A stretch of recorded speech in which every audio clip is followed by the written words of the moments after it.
training program for media professionals in research and production has commenced with funding from UNESCO and NCN. The program is aimed at promoting development and broadcast of quality cultural and community programs on radio and television. UNESCO Secretary General Njinatu says at the end of the 12-week program, media operatives will produce features and documentaries for assessment. NCN Board of Director Chairman Ananda Gopal said the training is essential since media operatives plays a significant role in society.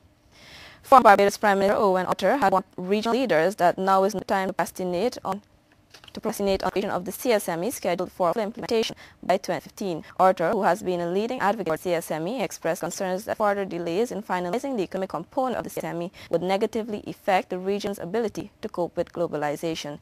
Edward Lane reports. Addressing the 35th Annual General Meeting of the Caribbean Association of Indigenous Banks on Tuesday, the former Barbadian leader said any further delay in the CSME will hurt trade with other regions. He noted that failure to carry out regional economic and financial liberalization will compromise the region's capacity to take advantage of new economic partnership agreements with its major trading partners or to fit the region into the evolving global economy. Arthur added that the implementation of the provisions of the EPA and making a CARICOM single market and economy are initiatives which must go hand in hand for both to be successful. The former Barbadian Prime Minister acknowledged that the EPA, which governs future trade between Europe and the region, was not a perfect agreement. He, however, described it as a modern instrument of economic engagement and cooperation, which, if used properly, will allow the region to build new competitive enterprises. However, he pointed out that in order to make full use of the new arrangements, financial institutions would have to deal with accreditation and other mutual recognition of qualification issues.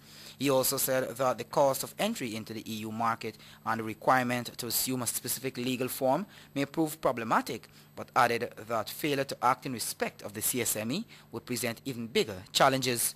But the former Prime Minister said it would now appear that the Region Financial Services Agreement is now at large clouded in doubt and constrained by the sluggishness which seemed to be overtaking the regional affairs.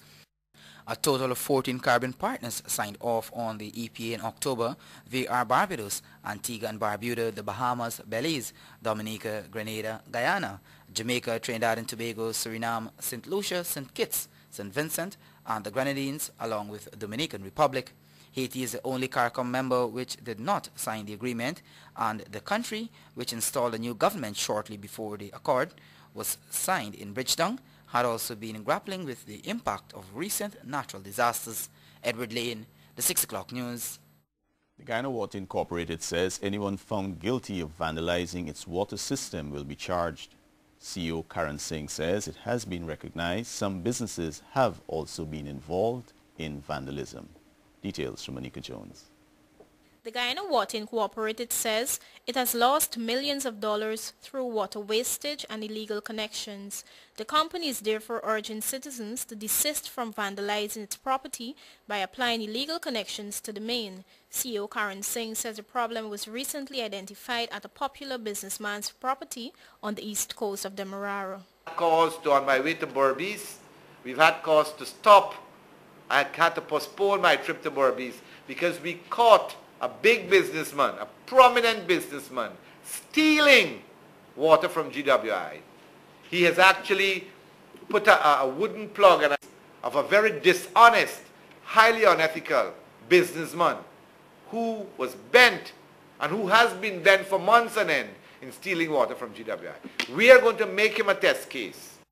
Singh says all cases identified will be reported to the police for further action, and the water company says it will not hesitate to have the culprits prosecuted.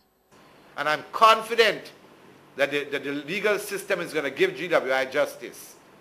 And there are many other cases yesterday where people are pumping water from the line to water their kitchen garden. If you see how the water is flowing, 10 and 12 feet up in the air. And when they're doing that, the other poorer consumers are suffering.